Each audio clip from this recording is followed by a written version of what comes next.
This is a lecture from Open Tuition. For the free slides that go with this podcast, please visit opentuition.com.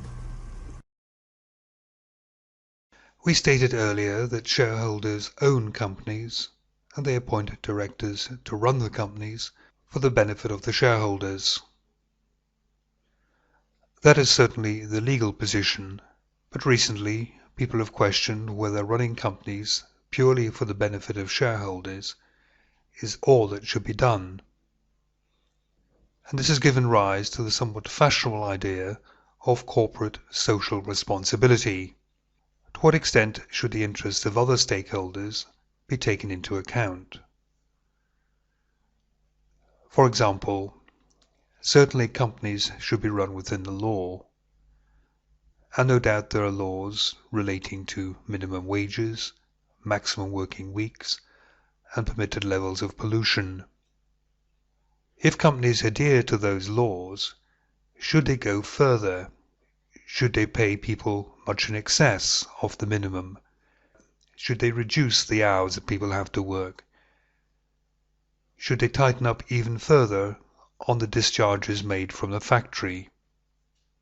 Many observers argue that companies should go further than simply meet the minimum obligations as set by law. But this can be a difficult area. First of all, going further with these social responsibilities normally reduces the profit of a company. But profit is of itself a good thing.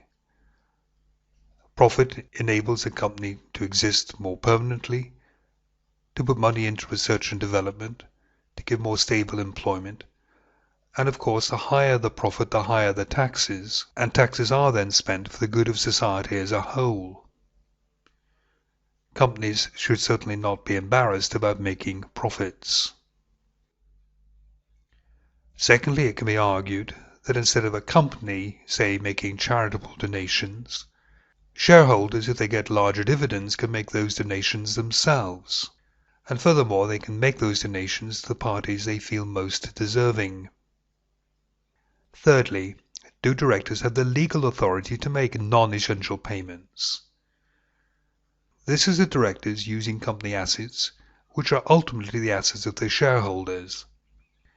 People could argue that they have no right to give those away or to spend them needlessly. And lastly, who decides on the beneficiaries? Are the beneficiaries simply the pet charities and interests of the directors? What exactly is the democratic relationship when it comes to decide who benefits from the extra donations or the extra benefits distributed amongst non-shareholders? Johnson and Scholes identified 4 ethical stances, and indeed these stances also have something to do with corporate social responsibility. The first stance says that it is the purpose of companies to look after shareholders, and in particular the short-term interests of shareholders. This would allow them to do almost anything which maximized short-term profits. The second stance looks at the long-term interest of shareholders. This is more ethical, simply because in the long run, unethical behavior is more likely to be punished. If you're found to have cheated, or your products harm people, then although short-term profits may be increased, longer-term profits will be decreased when you're found out. Third, multiple stakeholder obligations.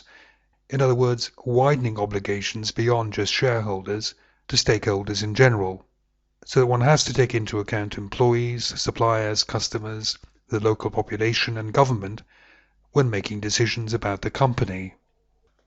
And finally, there's a shaper of society, where a company or organization sets out to fundamentally change the way society is run. Some companies may try this, for example those which claim to be very green, very ecologically respectable. But it's difficult to know to what extent they should be doing this.